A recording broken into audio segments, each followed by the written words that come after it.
Who is the better water deck here? What is going on here? Ain't no way. Barrier statue absolutely useless in this mirror match of water versus water, as neither player can only special summon the only attribute that we already play. Let's see what happens. Begins. There can only be one winner, and you're looking at it. Let's go. Let me change the in-game sound a little bit. There we go. We're going to start this off with Revealer. Revealer is attempting to summon from the deck, which I believe is a very good use of your negate. Pretty much anything that wants to grab from the deck and summon onto the field in general can be a great negate if there isn't something better within the deck. We're going to use the Abyss Shrine to summon onto the field the Poseidra to then spin the back row card back to the hand and trigger from the deck of Dragoons to search our deck for the Neptabyss Prince. That is going to be our normal summon as we send from the deck the Shadow Squad. And remember what I said, summoning from the deck is a good negate. This is where I would use my Ash Mate on the Shadow Squad, summoning from the deck. Negate that, but we could not, as the Abyss Pike is on summon. Going to discard the Dragoon, searching for a Minstrel, and grabbing the Elemental Lord, summoning as we have 5 Waters of Grave to discard 2 cards from the hand. Does Ice Barrier even have a chance against Mermail or what? As we now go into the Anemone. Now you want to make sure that you Xyz summon with the Elemental Lord, otherwise when it leaves the field, you lose your battle phase of the next turn. So we're going to turn it into a level 7 with the Shadow Squad, reborning with the Anemone to now make the Atlantean Spirit. Reborn from the grave, our Atlantean Dragoons. We have over 11,000 damage on the field, and just like that, lethal damage. Try again, Ice Barrier. Damn. Ice Barrier. We really need to get the Lancia out. The Ash on Revealer just slaughtered us. We're going to try to Revealer again. This time, no Ash, no Impulse. We're going to summon from the deck the Hexa Spirit.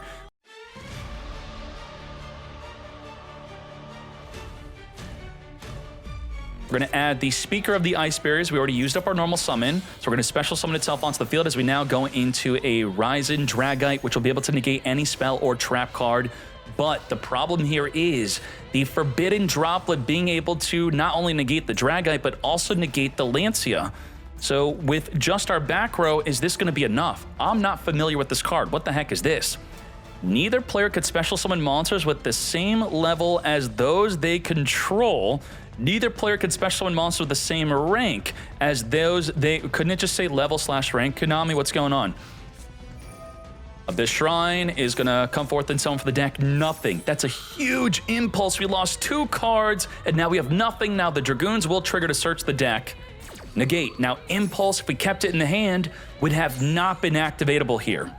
Using Call by the Grave also would have been great. We're going to instead use Call by the Grave on the Dragoons, and that was enough to scoop it despite having a Droplet. Now, the problem with Flood, the board breakers, is when you have multi-layered disruption in the back row, in the hand, in the graveyard, where your Raigeki, your Dark World no More, your Droplet is no longer good enough as much as it was back in the day, where more of the disruption was just on the monsters. Begin. We're going to use Max C in the draw phase. Minstrel's going to be looking at the hand, ripping away the Georges temporarily until the end phase.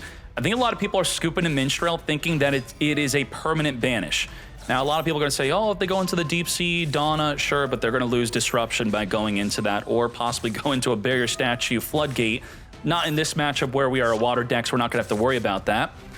And then we're going to lose 2 cards in our hand, but we are have them under Max C, so maybe it's not that big of a deal. Ideally, we would have had the Ice Barrier Trap being sent to the graveyard as we now return back our Georges. What are the forms of disruption that 3MR has right now? Let's see, the graveyard, we have Abyss Shrine. Abyss Shrine has the quick effect of being able during the opponent's turn to discard a card from the hand. Now, ideally, you have Infantry to pop a card in the field, but there's another form of disruption, and that is the Neptabyss Prince. If you discard Prince during the opponent's turn, it will trigger to reborn from Engrave, a monster that we do have, which is the Poseidra. Poseidra will reborn during the opponent's turn, spinning a card on the field back to the hand, and it can additionally trigger an Infantry. That is a big form of double disruption we have. Tremora, special summon a water from the hand. Okay, Georges on special summon is going to reborn the Revealer. We're going to now go right into the Baron de Fleur. Baron de Fleur. So if he activates Shrine to draw a card, you don't negate that, but you negate the effect of the Prince reborning the Poseidra because otherwise you're in big trouble. Yep, do not negate this. Allow it to go through. Negate. Holy crap, we didn't negate. By waiting for this, if you negate it, this is a double disruption. Baron de Fleur cannot negate the 2 parts of disruption here, except by negating the prince. So now we're in big trouble if he sends an infantry. That's exactly what he sends. So we have to negate the first disruption, the second disruption goes through, then gets poppin'. And that's why we had to understand how this was a 2-part disruption. And this is part of, a lot of you ask, how do you get better at the game? Well, understanding how many forms of disruption the opponent has, knowing that the prince turning into 2 disruption, then knowing to Baron de Fleur negate that would have stopped that. Now, they do lose out on their battle phase the next turn, and maybe that's going to give us at least another turn to get back in this game. Baron de Fleur has the optional ability in the standby phase after using the negate to reborn the Georges on summon, reborn the General Wayne searching. Now, there should be other forms of disruption here. Mini floodgates is what the ice barriers have. This states that if you control an ice barrier monster, you could we don't care about that. Where's the other one? While you control another ice barrier, your opponent cannot activate the effects of monsters in the graveyard. That's a big deal against Mermail. They can't Dragoons, Shadow, they can't Infantry. Holy moly, they can't Prince. What about this one? Spell and trap cards sent from the field to your opponent's graveyard are banished instead. I don't think that really matters. It's mostly going to be on the Georges. Poseidra, send Dragoons. Why my Dragoons not activate? Send a Shadow? Well, now that you got spun back, it will actually now activate. Shoot. Well, the Dragoons didn't activate, but we still have the Prince out, and I think from there, we tried to floodgate them halfway successfully. Oh my Jesus, the sackiest part of Mermail. We got the Deep Sea Brick in the deck. It's actually really good if you get Droll and Lockbirded, as you can make a full play under that. Let's speed this up. Bahamut Shark banned in the TCG as we summon the Levirtue, detach, add back the infantry. As we now go into the Anemone It Up, reborn the Shadow Squad, discard, change all our monsters to level 7. We're going to, wait, that's another discard? Are you kidding me? If this card's sent to the graveyard, you can make your opponent banish 1 card from their hand face up until the end phase. They get to choose what they banish. Okay, temporary banish. Let's further go into the Poseidra. Poseidra is going to non-target return up to 3 cards the opponent controls back to the hand, plus trigger a card being sent from the deck to the grave if we wanted to. We're going to use the Triana, reborn from the grave, further going into the Abyss Gaios, the quick effect to negate all monsters on the field, further going into the Ice Jade Gamer. Bro, we got 10,000 damage on the field. All right, let's go. We are going to use the other effect of Triana to just return waters back in the deck, further going into the Mermail King with 8,200 damage on... Wait, what happened to our battle phase? Oh, Elemental Lord is what happened.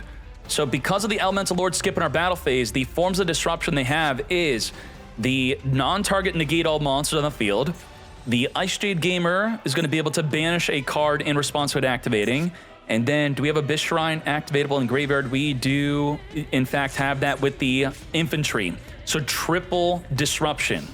How do we play through triple? Let's find out. We're going to use the Medallion, add an Ice Barrier from the deck. We got Mirror Mage, normal the Mirror Mage, which we're now going to get popping. Why are we popping this right here, right now? Well, we know the Georges states that we have to control an Ice Barrier to summon this from the hand. So just get rid of it, then they no longer have an Ice Barrier to summon the Georges. Normal Summon Disrupted, Mirror Mage is going to trigger to search our deck for the Freezing Chains, which can further reborn the Ice Barrier.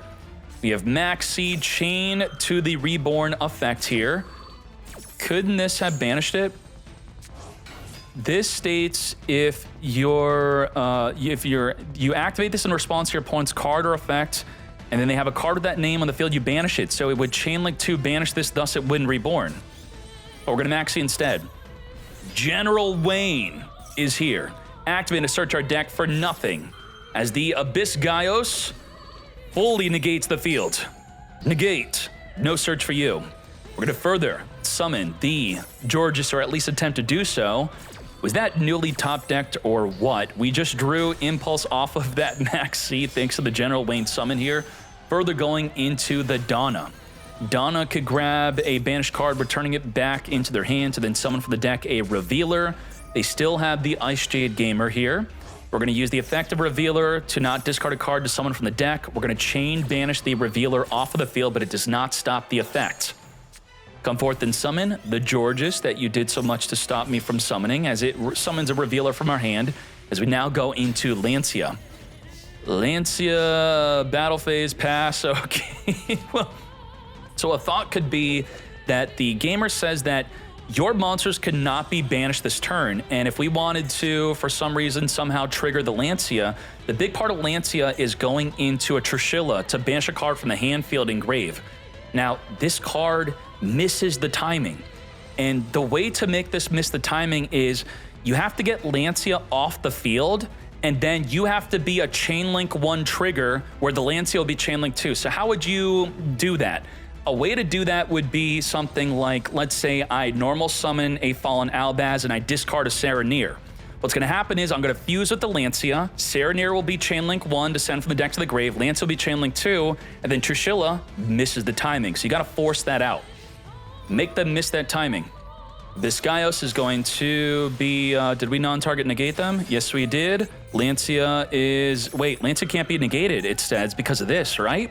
Like, control 3 or more Ice Barrier monsters. Ice Barriers are unaffected. Wait, isn't it still negated? Is it unaffected some way? I don't see it being negated here. We're gonna banish it off the field as it's still summoned. Why was it not negated by Biscayos? Oh, it only negates monsters smaller than it, right? The Biscayos is negate monsters with less attack than 2800. So it was too big to get negated. Call by the Grave, fingering the Mirror Mage, Call by the Grave, fingering the Revealer. We're gonna finger every card you could potentially summon from your grave with that Georges. Not today. Double called by, love it. We got Trishilla is here. And the Trishilla, did we miss the timing on that? What the heck?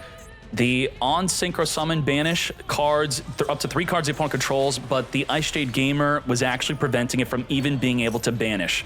So it was summoned on Chain Link 1, thus it would have not missed the timing. It just was not able to banish thanks to the Ice Shade Gamer. We're getting hard countered here. What the heck is going on? Abyss Glacia, it has the effect to discard a card during the opponent's turn to search for a Mermail card. It's mostly just to be triggering a water. We're going to Ice Jade Gamer, non-target, banish the Hexa Spirit off the field as it does not negate, but sends from the deck to the grave the Mirror Mage, triggering Mirror Mage, but is fingered from the previous turn, as we can see here in the lingering effects. There you go. And we could forever see the Impulse is preventing us from activating Light, Earth, or Wind monsters. And just like that, water defeats water. Let's go. Discard the Ronin Totem, send from the deck a Swamp Frog, special summon our Spright Blue. Now we're going to be activating Max C, because the Spright Blue doesn't activate from the hand. You can't chain Max C to its summon. You can predict that it may be summoned before you actually use it. Now, we drew into a Droll, which ideally, of course, is not going to be used because it would turn off our own Max C. We are now going to be summoning the Carrot, then passing. What are our forms of disruption here? We have non-target banish a card in the field plus negate a spell and trap. Special summon our Swamp Frog, which also doesn't activate to summon. We're going to special summon our Spright Blue, searching for the Carrot here. Special summon our Carrot, which can now negate the Spright Smasher. Jet, searching for the Double Cross. As we now link this up into a Spright Elf. Elf is going to reborn a monster from Engrave, triggering the Swamp Frog again, send from the deck another Frog. As we now go into the Xyz. This is when we want to get smashing. You could smash in response to it activating. Unfortunately, the Spright Carrot will negate your negate mate. What do you do? Just going to activate it anyway. Force him to tribute off the Spright Elf. And now we just have left our own Carrot, which can only negate a spell trap card. So we're in big trouble. This deck requires you to have Max C or Fool Loss to keep it in check. If you don't have it, then essentially scoop. This reminds me of playing against Snake Eye Fiendsmith, where it's incredibly hand trap resilient. No single hand trap is going to be enough to stop the deck. We have the Soul Sweeper, which could have banished a card from the field. We're just going to be wiping out the field instead. And then we're going to talk about our forms of disruption here. Smack him for 1200. We have Ronin Totem in main phase 2, reborning itself onto the field here. Further going into a Little Knight. Little Knight on summon, going to banish a card from the graveyard, say goodbye to that Ronin Totem. Now, what are our disrupts? We have the ability of the Sprint. On a special summon, we're going to be able to target a monster on the field, return it back to the hand. We then have the Little Knight, Chain Banish. We also have the Impulse, negate a special summon. We also have the Cross, which could steal a monster on the field or in the grave. Quadra Disrupt. We're gonna steal it. Why? Because I know you probably want to special summon a Spright. So if you want to defeat Spright, one of the main ways to deal with Spright through all of their endless special summoning is deal with their normal summoned monster, which will be difficult to do if you are going second. Got him. Summon the Ronin Totem, special summon the Carrot, summon from the deck the starter. The problem with holding on to any of your hand trap, you hold on to Ash, they then set up a orange, which is going to be able to negate. You wait with the Impulse, which is what we did, and then now the Carrot can negate it. But did we actually hold it? The Carrot would have been able to negate it right away. We could have tributed off the Ronin Totem.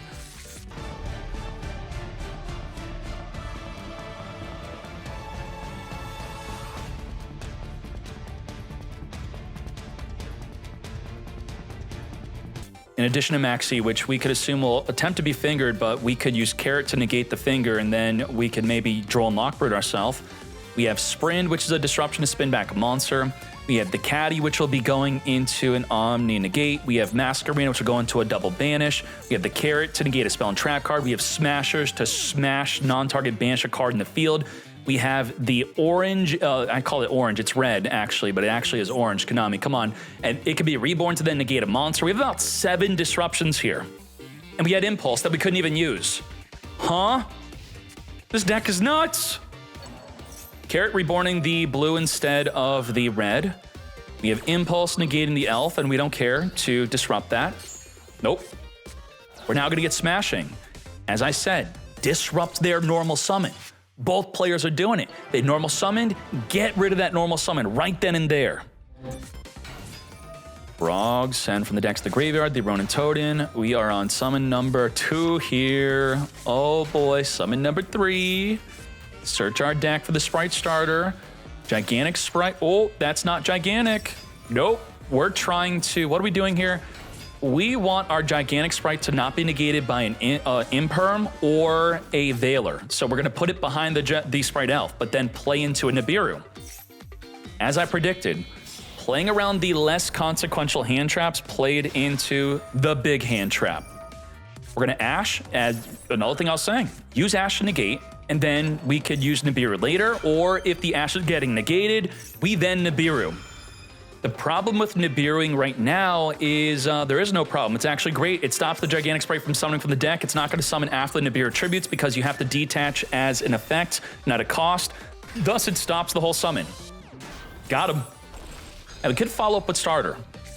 That is an actual issue. And this card was semi-limited on release. This is the first time in Master Duel history where every Spright card is fully unlimited. It has never happened in Master Duel. Now, not talking about totally awesome. Cards with Spright in their name. Sprint also wasn't on the release of Spright. Sprint came with tier limits.